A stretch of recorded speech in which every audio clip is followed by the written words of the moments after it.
नमस्कार। आप सभी का इस पीबी वैदिक वर्सिटी यूट्यूब चैनल पर स्वागत है। मैं हूं प्रोफेसर डॉक्टर एनपीसी। आज का विषय है निद्रा और स्वप्न वैदिक विज्ञान की दृष्टि में। हालांकि पिछले एपिसोड में आप लोगों ने देखा होगा कि हमने वैदिक स्लीप साइंस पर बहुत डिटेल में चर्चा की है और उसके साथ हमने आधुनिक विज्ञान का भी जो स्वप्न और नींद के साथ जो उनकी व्याख्या उस पर भी हमने विस्तृत चर्चा की थी। लेकिन आज हम लोग थोड़ी और गहरे जाएंगे कि निद्रा और स्वप्न की जो स्थिति होती है उसमें हमारे वैदिक विज्ञान कहीं और गहरे स्तर तक उसकी व्याख्या करता है। या सीधे अगर एक सवाल आपके सामने रखा जाए कि हम नींद में कहाँ चले जाते हैं, कहाँ होते हैं, वही व्यक्ति जो जागृत अवस्था में है वो व्यक्ति उस समय कहाँ होता है, अगर हम सोए हुए होते हैं तो हम कहाँ होते हैं।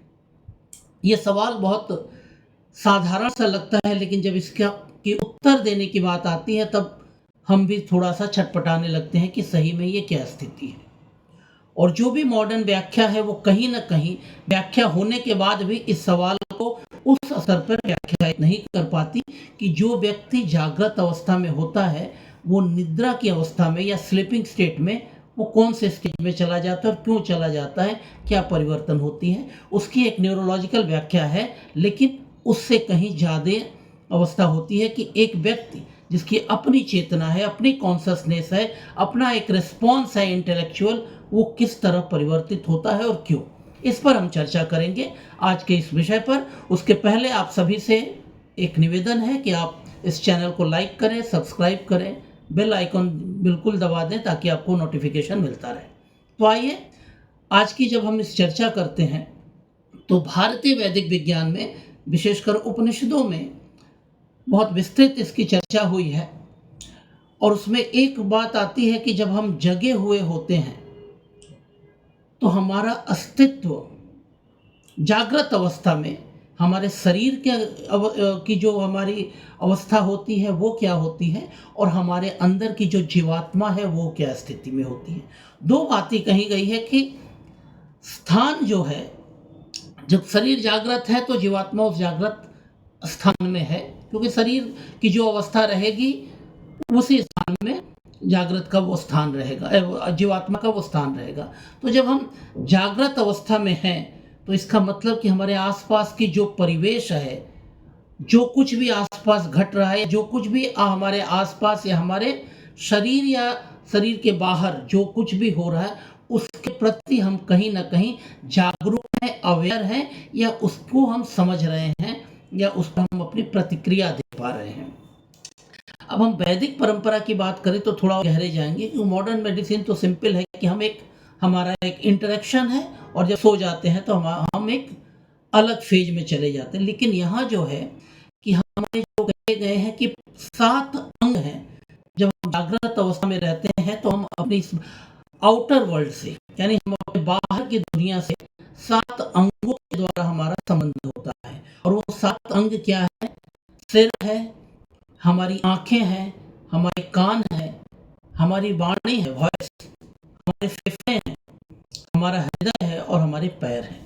ये 7 अंग है, यानी कि हम इस 7 अंगों के साथ जागृत अवस्था में हम उस दुनिया से जुड़े हैं जो हमारे शरीर के बाहर है। और इस 7 अंगों से जब जुड़ते हैं तो ये 7 अंग हमें जुड़ने में सहयोग करती हैं। ये अंग हैं जो जुड़ते हैं। लेकिन जो हमारे शरीर के अंदर का इस बाहरी दुनिया के साथ एक संबंध होता है, संबंध के लिए अंग है, लेकिन इस अंदर और बाहर का जो संबंध होगा उसके लिए हमारे 19 मुख है, या ये कहें कि 19 हमारे द्वार हैं, जिसके माध्यम से ये 7 अंग हमें बाहरी दुनिया से अंदर की दुनिया से जोड़ने के लिए मदद तो 7 अंग करते हैं, लेकिन अंदर बाहर का जो तारतम्य बैठाते हैं उसके लिए 19 अंग है। ये हमारे भारतीय परंपरा में, या यूँ कहें कि वैदिक परंपरा में इसकी विस्तृत चर्चा हुई है। अब वो 19 अंग क्या क्या है? उसमें 5 ज्ञानेंद्रियां हैं जो आप सभी जानते हैं, जो हमारे 5 सेंस ऑर्गन हैं वो हैं। 5 हमारे कर्मेंद्रियां हैं। कर्मेंद्रियां माने हमारे हाथ पैर, हमारे मुंह जो कि हम ये करते हैं, हमारे एनस जिसके माध्यम से हम मल त्याग करते हैं, और हमारे ऑर्गन ऑफ रिप्रोडक्शन। ये 5 जो है हमारे कर्मेंद्रियां हैं, 5 प्राण हैं जो हम लोग, पंच प्राण हमारे कई वीडियो आए हैं पंच प्राण पर भी है, जो वैदिक नेचर क्योर के सीरीज में जाएंगे तो उस पर डिटेल्स है। तो हमारे पंच प्राण है वो आते हैं, और 4 अंतःकरण हैं, यानी मन बुद्धि चित्त अहंकार, वो 4 अंतःकरण है जो सूक्ष्म हमारा रूप है। ये सारे 19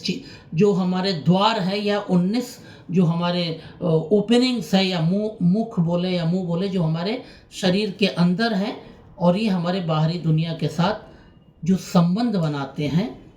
जो जिसे हम जागृत के रूप में बोल सकते हैं या स्थूल रूप में बोल सकते हैं। फिजिकल वर्ल्ड के साथ हम जो जुड़ते हैं, या हमारे फिजिकल बॉडी का आउटर वर्ल्ड के साथ या फिजिकल वर्ल्ड के साथ इंटरेक्शन करते हैं, उनके साथ हम एक संबंध बनाते हैं, और एक क्रिया के विपरीत हम अपनी प्रतिक्रिया करते हैं, रेस्पॉन्स करते हैं। चाहे हम भोजन करें उसके स्वाद का लें, या बाहर के मौसम के हिसाब से हमारे शरीर पे जो प्रभाव पड़े, या बाहर जो कुछ भी घटे उसकी प्रतिक्रिया हम चाहे मानसिक प्रतिक्रिया दे, शारीरिक प्रतिक्रिया दे, तो इसके लिए ये हमारे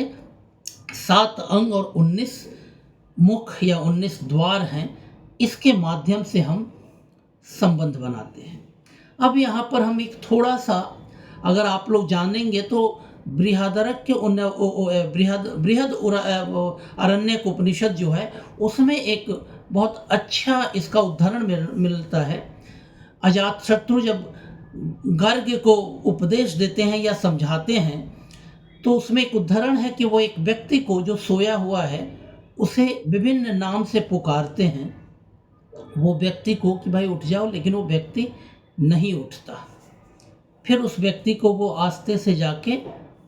सहलाते हैं या शरीर हिलाते हैं, तब वो व्यक्ति उठ जाता है। और यहीं से सवाल उठता है, और अजातशत्रु गर्ग से पूछते हैं कि जब ये व्यक्ति सो रहा था तो कहाँ था, और जब जग गया तो ये कहाँ से आया, क्योंकि जब उसके उस नाम से पुकारा गया तो वो व्यक्ति नहीं उठा, लेकिन जब उसको हिलाया गया,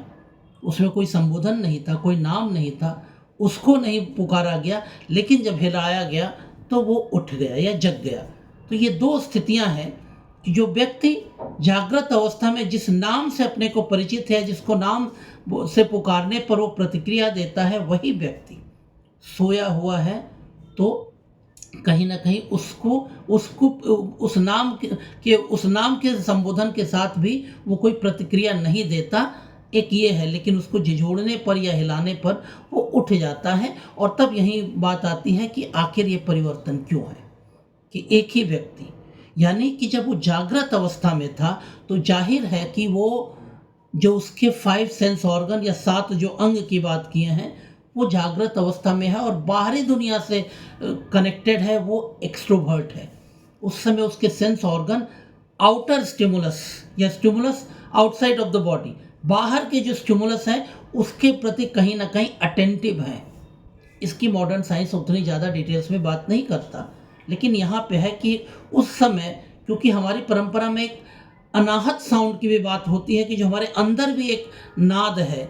साउंड है, उसको हम नहीं सुन पाते क्योंकि हमारे सेंस ऑर्गन बहिर्प्रज्ञ है, जिसको हम लोग एक्सट्रोवर्ट बोलते हैं। तो जब बहिर्प्रज्ञ है तो हम अपने इंटरनल रिस्पॉन्स को, इंटरनल जो हमारे जो कुछ भी क्रियाएं हैं उसके प्रति हम उतने ज़्यादा अवेयर नहीं होते हैं जितने आउटर वर्ल्ड से होते हैं। यानी जब हम जागृत हैं तो हमारी जीवात्मा जो शरीर के अंदर है, लेकिन वो शरीर के अवस्था के हिसाब से वो अपनी स्थान ग्रहण करती है और उसी रूप में वो अपने आप को विद्यमान करती है। यानी जब जागृत अवस्था में है तो हमारे जो 7 अंग है 19 द्वार के माध्यम से बहिर्प्रज्ञ होते हैं, एक्सट्रोवर्ट होते हैं, हम बाहरी दुनिया से जुड़े होते हैं। और हमारी पूरी अवस्था उस समय, हम जो व्यक्ति होते हैं जब निद्रा में जाते हैं तो हम दूसरे व्यक्ति हो जाते हैं, यानी शरीर की अवस्था बदल जाती है। तो शरीर अगर की अवस्था बदलती है तो एक ही शरीर 2 अवस्था में 2 तरह की प्रतिक्रिया करता है। तो जिस माध्यम से हम बाहरी दुनिया से कनेक्ट होते हैं तो वो अवस्था भी हमारी होती बहिर्प्रज्ञ, यानी कि एक्सट्रोवर्ट होते हैं। हम ज़्यादातर आउटर वर्ल्ड की तरफ बहुत ज़्यादा अटेंटिव होते हैं, तो हमारी सारी क्रियाएं भी उसी के अनुरूप चलती हैं। और इसमें कभी कभी या कई बार हम अपने अंदर की क्रियाओं के साथ उतना संबंध या उतना तारतम्य नहीं बैठा पाते हैं या उतने अटेंटिव नहीं होते। तो जागृत अवस्था वो अवस्था है जब हम इस 7 अंग और 19 मुख से हम बाहरी दुनिया से कनेक्ट होते हैं। अब जब हम 7 अंग के और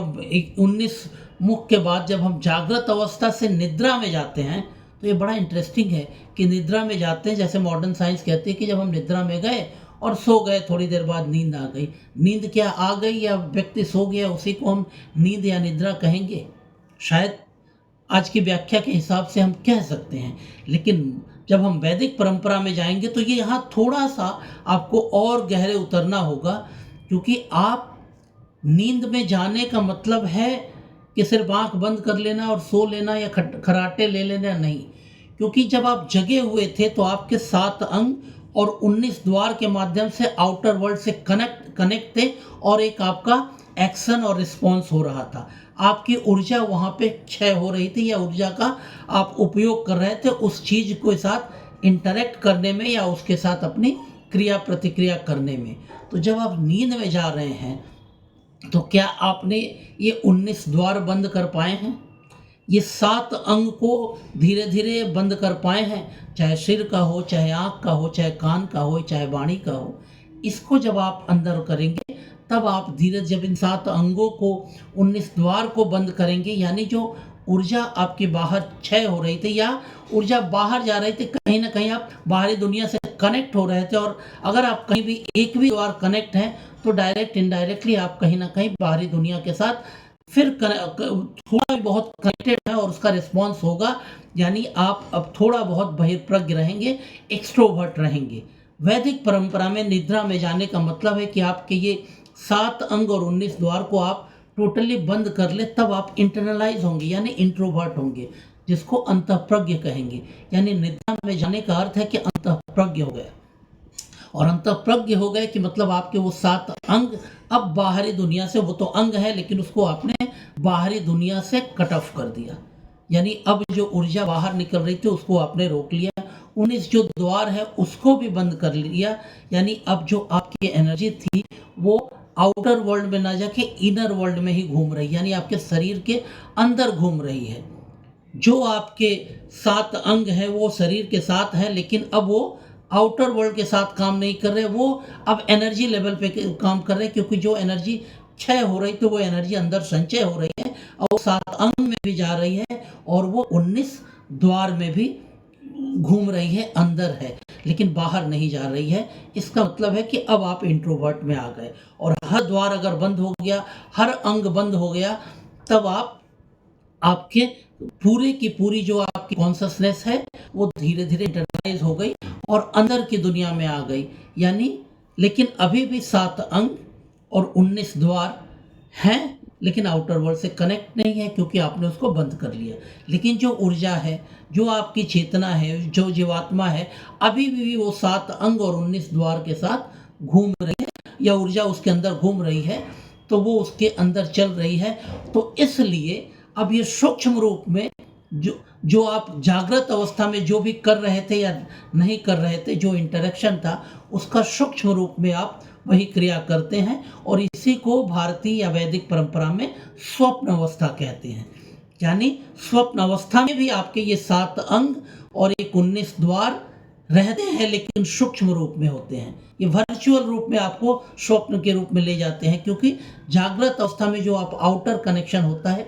इनर वर्ल्ड में आप उसको कनेक्शन इनवर्ट करते हैं, उस ऑर्गन के साथ इनवर्ट कनेक्शन करते हैं, यानी जीवात्मा का शरीर के साथ संबंध रहता है, ओनली आउटर वर्ल्ड के साथ आप डिस्कनेक्ट करते हैं, एनर्जी को इंटरलाइज करते हैं, यानी इंट्रोवर्ट होते हैं। इसलिए एनर्जी या ऊर्जा जो इस 7 अंग और 19 द्वारों के साथ होती है, तो ये वर्चुअल रूप में आपको या सूक्ष्म रूप में आपको वो दर्शन कराती है, और उसमें कभी आप राजा बनते हैं, कभी रंक बनते हैं या कुछ भी बनते हैं, और बहुत सी चीज़ें करते हैं जो शायद आप उस ऊर्जा के माध्यम से वो महसूस करते हैं, या हो सकता है कि जागृत अवस्था में जो करते करते रुक गए होंगे वो आपको वहाँ दिखता है। लेकिन अगर जागृत अवस्था से यानी एक्सट्रोवर्ट से इंट्रोवर्ट जब जा रहे हैं, जागृत से निद्रा में जा रहे हैं, क्योंकि निद्रा और स्वप्न यहाँ 2 चीज़ है, निद्रा में जाते ही स्वप्न में जा रहे हैं, को निद्रा मतलब जागृत अवस्था से आप इंट्रोवर्ट हो रहे हैं, इंटरनलाइज हो रहे हैं, तो 7 अंग ग्रेजुअली आप धीरे धीरे बंद कर रहे हैं। अब ये सवाल है कि 7 अंग को बंद कैसे करेंगे, ये बहुत महत्वपूर्ण है और इसके लिए कई प्रक्रियाएं हैं जो यहाँ पे सारे डिटेल्स में बताना बहुत संभव भी नहीं है और वो ये प्रैक्टिकल चीज़ है। तो जो इसको और डिटेल्स में जानना चाहते हैं, बिल्कुल हमारे वैदिक स्वप्न विज्ञान को डिटेल्स में आके सीखें, तो समझ पाएंगे कि कैसे हम 7 अंगों को धीरे धीरे कैसे कैसे बहिर्प्रज्ञ से अंतःप्रज्ञ करेंगे। हमारे जो 19 द्वार हैं उसको कैसे हम लोग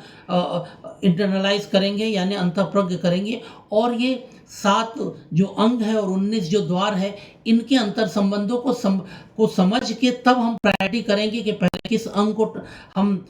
टारगेट करें या किस 19 द्वार में से किस द्वार को ये करेंगे। और कहीं ना कहीं अगर कोई द्वार और ये खुला रह गया तो वो हमारे स्वप्न को या हमारे नींद को कैसे बिगाड़ देता है, तकलीफ देता है, या अगर हम कहीं ना कहीं अपने 7 अंग या 19 द्वार को पूरी तरह बंद नहीं कर पाए तो नींद में जाके भी नींद नहीं हो पाई और हम नींद में डिस्टर्ब हो रहे, और जिसको हमने नींद कहा वो एक्चुअली में सही में वो नींद नहीं है, वो निद्रा है नहीं। निद्रा का मतलब है कि ये 7 अंग और 19 द्वार पूरी तरह आउटर वर्ल्ड से कट जाए, और जरा भी कटे हैं तो आप तो जगे हुए हैं, आप सोए हुए हैं, लेकिन वो इस दर्शन के हिसाब से नींद नहीं है, वो निद्रा नहीं है, वो आप जागृत अवस्था से आप अपने को निद्रा में ले जाने का एक प्रयास है, लेकिन आप ना जागृत में है ना निद्रा में है, या कहीं ना कहीं आप अपने इस अंग और 19 द्वार के माध्यम से आउटर वर्ल्ड से कनेक्ट होते हुए आप जाना चाह रहे हैं निद्रा में। तो इसमें आपकी नींद बहुत डिस्टर्ब होती है और नींद पूरी नहीं हो पाती, और आप समझते हैं कि वो क्या करें, और इसके बाद आप नींद की गोलियां लेते हैं और बहुत कुछ चीज करते हैं। यहाँ पे आपको कोई वैदिक विज्ञान का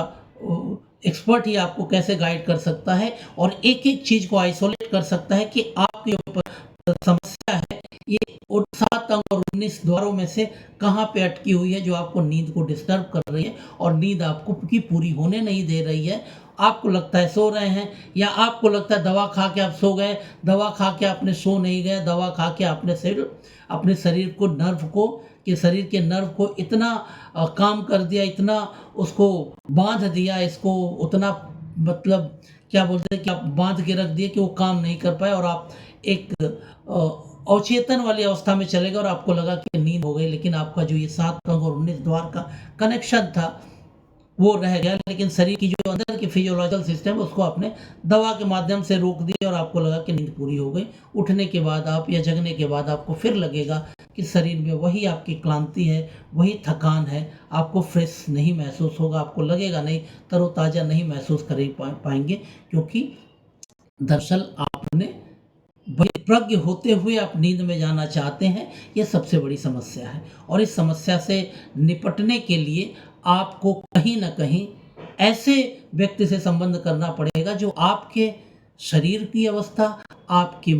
मानस की अवस्था और आपके जागृत और निद्रा के बीच की अवस्था या दोनों में ट्रांसफॉर्मेशन के बीच में आप कहाँ पे अटक गए हैं, कौन सी बाधा है जो आपको रोक कर रखी है, उन सारी चीज़ों को समझाएंगे, समझ पाएंगे, तब जाके आप ठीक से कर पाएंगे। इसकी पूरी प्रॉपर ये है, यानी 7 अंग और 19 द्वार के